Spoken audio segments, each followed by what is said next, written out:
financial crisis recovery. Foreclosure, short sales, bankruptcy, credit card debt, job loss, depreciating home values, money management. Peace of mind when it comes to your finances seems completely out of reach under current conditions, but there is a way to achieve it. For the next 60 minutes, you're going to find out how to cover your assets. Cover your assets. Needs to be where you spend more than 6 months of your time. And so your address on your driver's license, the address that you use for your mailing, all of this is pertinent to determine that it is your principal residence. Your homestead credit on your property taxes also proves that it's your principal residence. Which meaning the greater part of 180 days then, correct? That is correct. There we go. And so, and this is ironic because a lot of times when we're establishing homestead for a number of other things, say bankruptcy, we've always got to meet criterion that is almost identical to what you've described. One of them is having the driver's license. One of them is having mail actually going to that residence. And another one is also to prove that we have changed our voting registration. That's another one that they look at. Do they look at that for you as well? Yes, they do. Very good. So if you're going to establish a primary principal residence, remember that those are things that you need to do in advance because you're going to be asked to demonstrate that you've been at that residence the greater part of 180 days.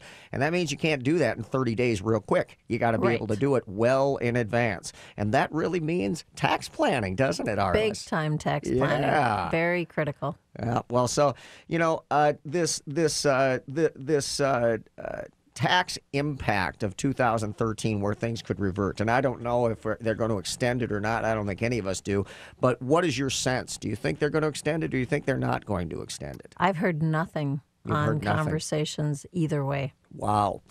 Well, what if, when you say that to a lot of people, it sounds like, hey, no matter what the tax is, no matter what my particular situation is, I've got no problem at all. But that's not necessarily true. If you've got second mortgages or you've got other issues, money that was not invested, even if it was a principal residence, you could still wind up with some problems with tax. It's not just going to give up everything, is it? Or will it? Well, it depends on what you did. If you purchased your home back in 2007 when the rates on the houses were about as high as they could be, you would be looking at a very big loss, unfortunately. Now, if you did nothing but purchase your home, and let's say you did an interest-only loan back then because those were very, very popular. So you paid 0% on your principal, and now you're going to lose your home or you're going to short sale your home. That entire amount of principal that you have for debt forgiveness will be excluded through the principal residency test, regardless of any other situation, provided there was never any money taken out of the home to be used for anything other than the purchase of that home. Sounds like a heck of a motivation if you're considering short selling your home to get it done and completed in 2012. It absolutely is. I mean, if it's one of the inevitables where you really feel like you cannot continue to make this mortgage payment, it's a tough decision, and nobody likes to have to walk away from debt or have to walk away from their home. But sometimes we have to think about what is our future, where are we going, and how are we going to get there? And sometimes those decisions have to be made. And you know that, Arliss, that is literally my world in a nutshell, where people have three options. All options stink in a perfect world, but they have to make a lesser of evils decision. And for me, a lot of times people say, what would you do if you were me? And I hate that question because I don't even want to go near the liability related to it. But if they say to me, what will cost me the least and put me in the strongest position when it's over to rebuild my financial life, that's a pretty straightforward decision because it's objective just purely based on the numbers. And those are the kinds of answers that we can give people, correct? That is correct. Yep. Listen, we got a phone call. Tom is on the line. Tom has a question, a tax question for Arliss. Tom, welcome to Cover Your Assets. You're live on the radio with Arliss Richardson and Todd Rooker. Go for it. Well, thank you for taking my call. My question is about bankruptcy I had several years ago, actually almost 4 years ago now. And I'm looking at downsizing my house. I've been making payments on it all along in a timely manner. And I'm looking at retiring in a few years, and a few years down the road I can't afford what I'm paying now after I'm retired. Okay. And I'm wondering if that'll trigger a tax consequence if if the lender does a short sale or if I, in fact, just deed it back to the lender. Well, Tom, what is the situation with your mortgage? When did you purchase your home? Purchased it in 1999. Okay. And how much did you purchase it for? Oh, $116,000. Okay. Have you done any refinancing on that home? Yes, I did. I cranked it up to $150,000, and I paid it down to about $130,000. Okay. So I when used you that on an investment property that I eventually lost in a bankruptcy. But I guess I realize that'll be a consequence if, in fact, the loan wasn't forgiven along with my bankruptcy 4 years ago. correct. Well, forgiven So meaning how does discharged. that impact it? Well, what you're going to be looking at, and we'd have to run the numbers, but the amount of money that you took out when you refinanced your home and you used it for the investment property, potentially that dollar amount could be a debt forgiveness taxable income at ordinary income rates. But there are two other exclusions that you could possibly qualify for. And obviously, if you filed bankruptcy 4 years ago, bankruptcy is not an option. So that's not one that we'd have to look at. But we would consider possibly the insolvency test. Yeah. So the test the insolvency is done is the day before the foreclosure or the short sale. And we take and look at all of your assets. We take and look at all of your liabilities.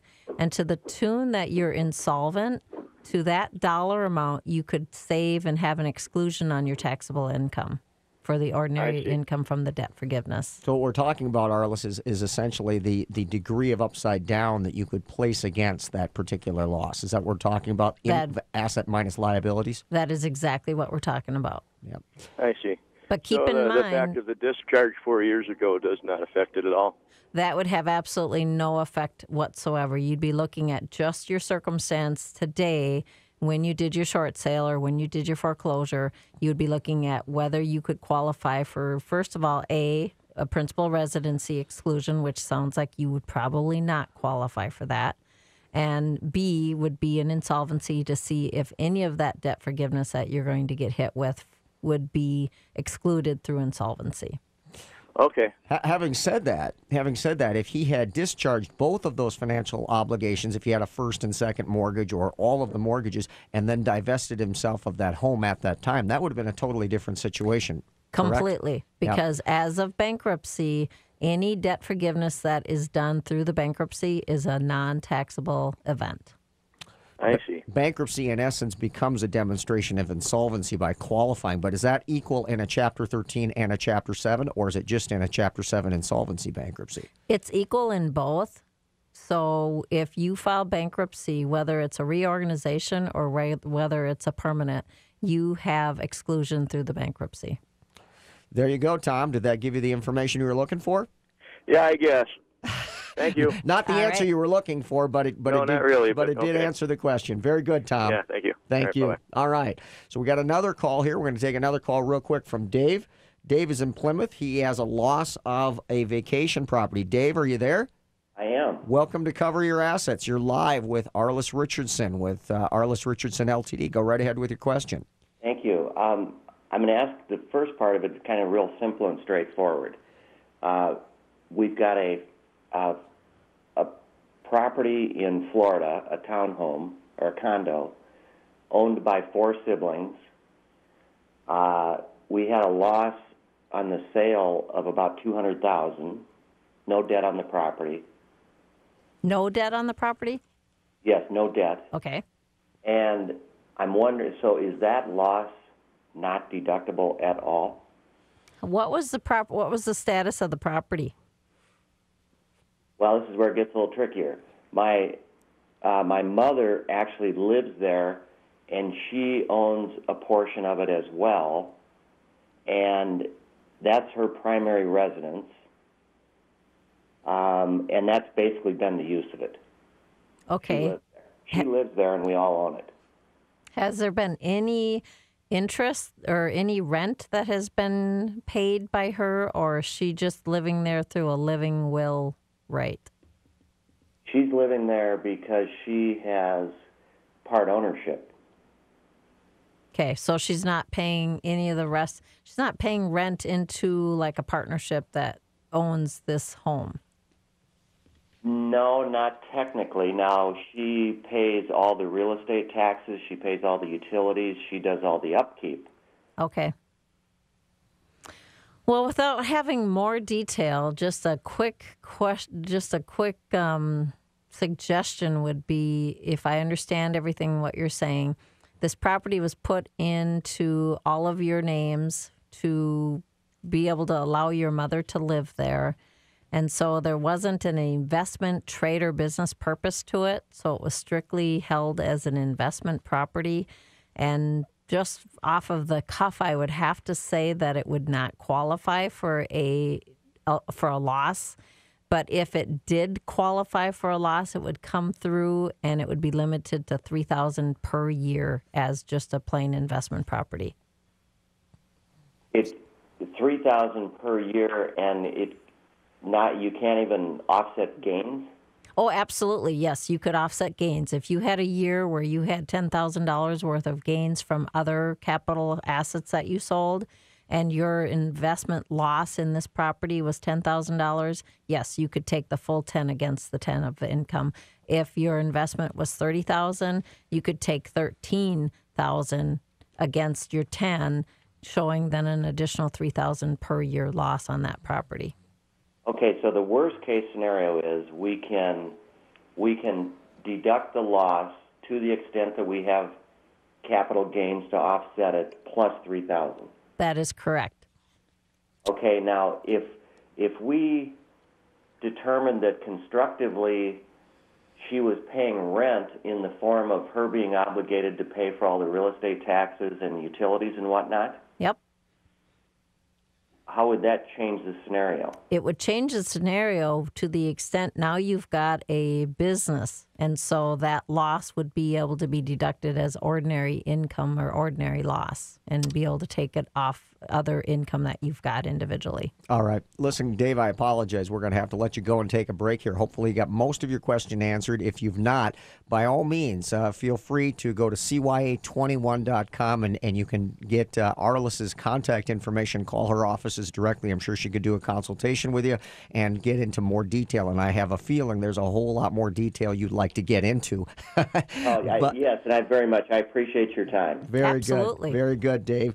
Listen, we're going to take another break here, guys. And with that, I want to encourage everyone, if you have these concerns, go to CYA21.com.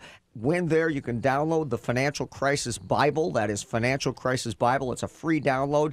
Give you information about how to deal with these financial issues or to ensure that you never are in this situation. We're going to take a break. And when we take a break, we're going to come back. We're going to talk about the tax implications that one could be hit with should they change their primary residence into an investment property by buying a new step-up property and then renting out the property that they're currently living in. Could create a tax problem. Hey, you might want to be concerned with that. Might want to know the implications of that. We're going to talk about that when we return. Back here with our